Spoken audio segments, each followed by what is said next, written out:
आप सोच रहे होंगे कि ये क्या चार्ट सा बना के रख दिया है। ये जीरो काटा नहीं है, ये गेम आपको बहुत अच्छे से समझ लेनी चाहिए। अगर आप यूपीएससी एस्पिरेंट हैं, अगर आप सिविल सर्विस एग्ज़ाम की तैयारी कर रहे हैं या करना चाहते हैं, अगर आप आईएएस बनना चाहते हैं, आईपीएस बनना चाहते हैं सिविल सर्विस की परीक्षा को पास करके, तो ये चार्ट आपके बहुत काम आएगा। क्योंकि सिविल सर्विस परीक्षा की पहली सीढ़ी होती है सीसेट एग्ज़ाम, जो कि आपको नहीं बताया जाता। आप बहुत सारी वीडियो देखते हैं यूट्यूब पर, बड़े बड़े कोचिंग संस्थान हैं और तो बहुत सी तैयारी वो करवा रहे होते हैं मेंस की, लेकिन सीसेट के बारे में वो नहीं बताते। सीसेट जो कि सिर्फ क्वालिफाइंग पेपर होता है, लेकिन पास करना ज़रूरी है। लेकिन इसके गणित को अगर आप नहीं समझते तो आप क्वालिफाई भी नहीं कर पाते, बहुत मुश्किल हो जाता है सीसेट। और अगर आप सीसेट की तैयारी कर रहे हैं, सीसेट को अच्छे से तैयार कर लेते हैं, तो आप रेलवे, बैंकिंग, ये सारे एग्ज़ाम तो बहुत आसानी से पास कर सकते हैं। सीसेट में क्या क्या होता है, सिलेबस क्या है, हमने ऑलरेडी बताया हुआ है, फिर भी इसमें रिवाइज करते चलेंगे, डिस्कस करेंगे। और ये गणित समझिए पहले क्या है syllabus. CSAT civil service aptitude test होता है, आपको पता है, बाकी बातें बाद में करेंगे, पहले इसको समझ लेते हैं। पढ़ना क्या क्या होता है, आधारभूत गणना, समकों की व्याख्या एवं पर्याप्तता, इसमें आपका गणित आता है, मैथ के सवाल आते हैं। अब देखिए आधारभूत गणना, और दूसरा क्या पढ़ना है, सामान्य मानसिक योग्यता।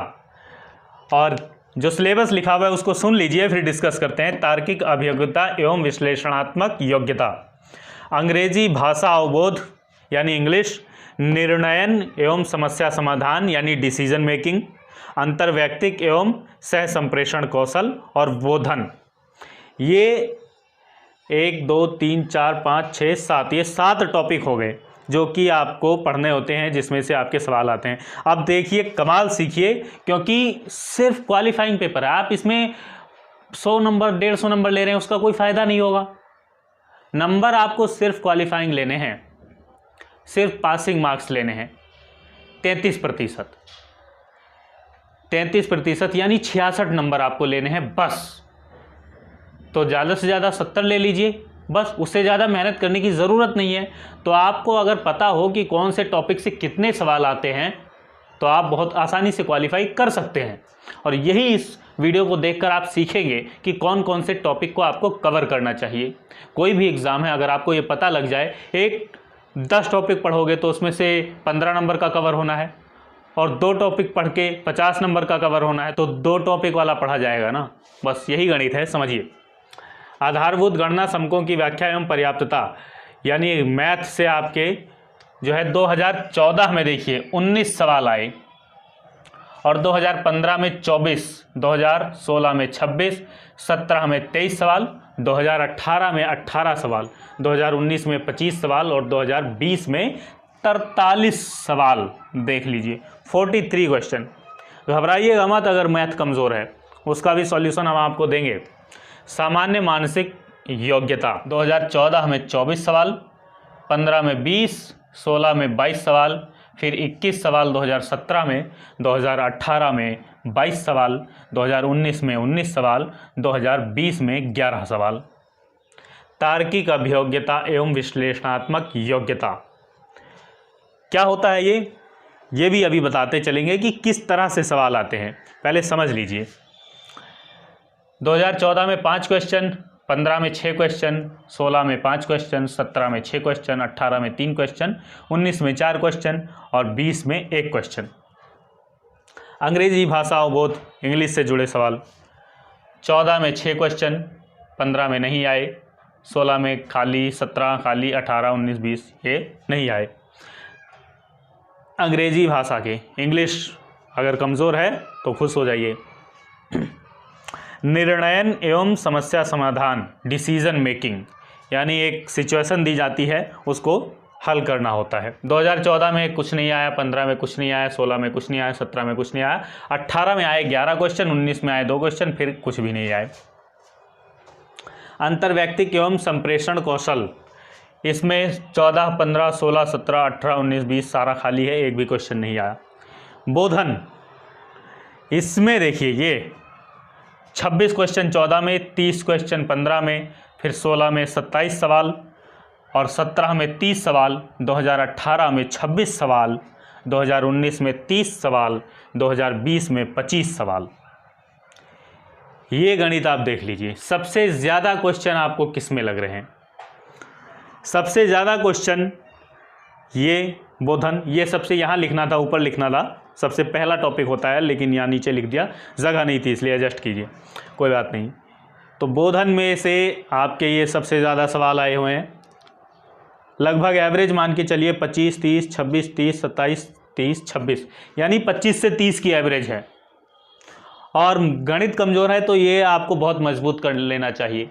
चांदनी चौक टू चाइना आपने फिल्म देखी होगी, उसमें एक डायलॉग आता है कि मुझे उस 1000 मूव से खतरा नहीं जिसकी तुमने एक बार प्रैक्टिस की है, उस एक मूव से खतरा है जिसकी तुमने 1000 बार प्रैक्टिस की है। तो प्रैक्टिस कीजिए और अपनी पावर, यानी एक ऐसा मूव जो आपका मजबूत हो। जो पार्ट मैथ कमज़ोर है कोई बात नहीं, इसको मजबूत कीजिए, रीजनिंग अच्छी है उसको मजबूत कीजिए। तो जो आपके पास पावरफुल है उस पर थोड़ा जोर दीजिए और आप क्वालिफाइंग मार्क्स ले सकते हैं। समझिए इसमें क्या क्या होता है, ये भी आपको थोड़ा थोड़ा बता देते हैं कैसे कैसे सवाल आते हैं। तो ये बोधन के हो गए। उसके बाद ये सामान्य मानसिक अभियोग्यता, इसमें 11, 19, 22, 21, 22, 20, 24, यानी 10 से 20, 10 से 15 मान लीजिए, एवरेज क्वेश्चन 15 इसमें आते हैं। तो ये टोटल 80 सवाल हैं। अगर यहाँ लिख दिया जाए टोटल, तो ये 80 हैं, ये सभी 80 सवाल बनेंगे टोटल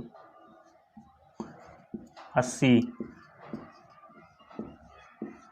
यानी 80 में से आपको 33% लेने के लिए 27-28 सवाल आपको करने पड़ेंगे। 30 सवाल हम मान के चलते हैं। तो अगर ये आप मजबूत करते हैं, अगर गणित कमज़ोर है, क्योंकि ये कमेंट बच्चों के बहुत आए हैं कि गणित कमज़ोर होता है, तो उसके लिए बताते हैं। तो अब समझ लेते हैं कि ये होता क्या है। अब देखिए आपको क्या करना है। बोधन, इसमें जो होता है, इसमें एक पैसेज होता है, अनसीन पैसेज। इसके लिए आपको विशेष तैयारी की ज़रूरत नहीं है, प्रैक्टिस की ज़रूरत है। आप पिछले 5 से 7 साल के क्वेश्चन पेपर को सॉल्व कर लीजिए और ये आपका तैयार हो जाएगा। प्रैक्टिस की ज़रूरत है। एक पहरा लिखा होता है और उसी के आधार पर जुड़े हुए सवाल पूछे जाते हैं। कथन होता है, निष्कर्ष होता है, फिर उसके विकल्प होते हैं। अगर आप कहेंगे तो आपको एक वीडियो प्रोवाइड करवा देंगे जिसमें कि क्वेश्चन जो पिछले साल आए हुए हैं उनकी तैयारी करवा दी जाएगी। तो निष्कर्ष होता है, उस तरह से क्वेश्चन जुड़े होते हैं पैसेज का, यानी प्रैक्टिस से आप कर सकते हैं।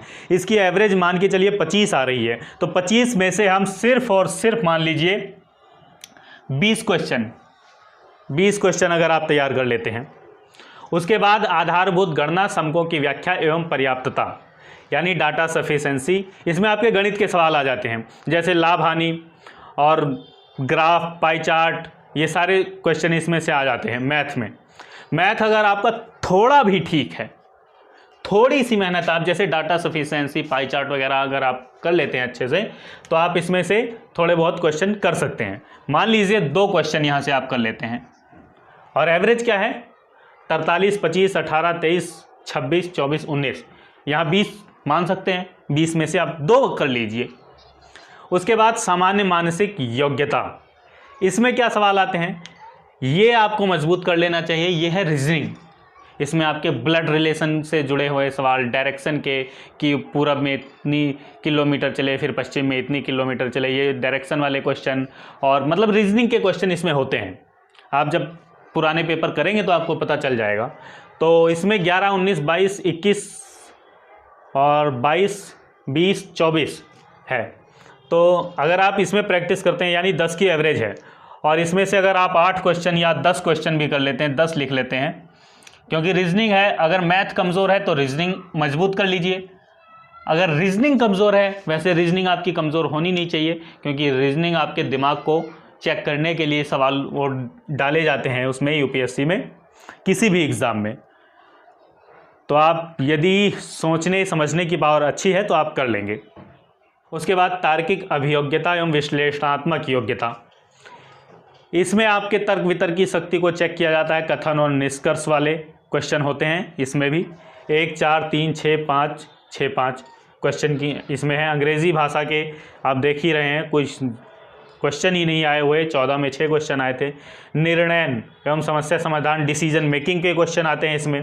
अंतर्व्यक्तिक एवं संप्रेषण कौशल, इसमें भी कुछ नहीं आ रहा। अब आप इसमें से जब क्वेश्चन आ ही नहीं रहे इतने सालों से, तो आप इस पर बहुत ज़्यादा मेहनत करने की क्या ज़रूरत है।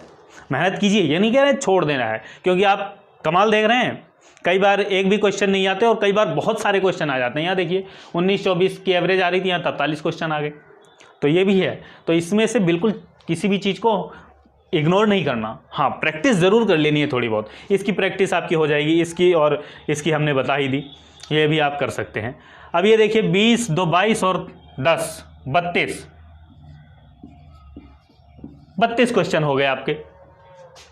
सीसेट मुश्किल आता है, थोड़ा टफ होता है, लेकिन अगर आप प्रैक्टिस कर लेते हैं 5 से 7 साल के क्वेश्चन की, तो आप क्वालिफाई कर सकते हैं। हाँ, एक बात ध्यान रखिए, सीसेट में बहुत ज़्यादा मेहनत करने की जरूरत नहीं, मेहनत कीजिए क्वालिफाई करने के लिए। 30 क्वेश्चन अटैम्प्ट कर लीजिए, बस बहुत है। उसके बाद मत कीजिए, क्योंकि उसके बाद आप कितने भी नंबर ले लेंगे, उसका वो जुड़ना नहीं है।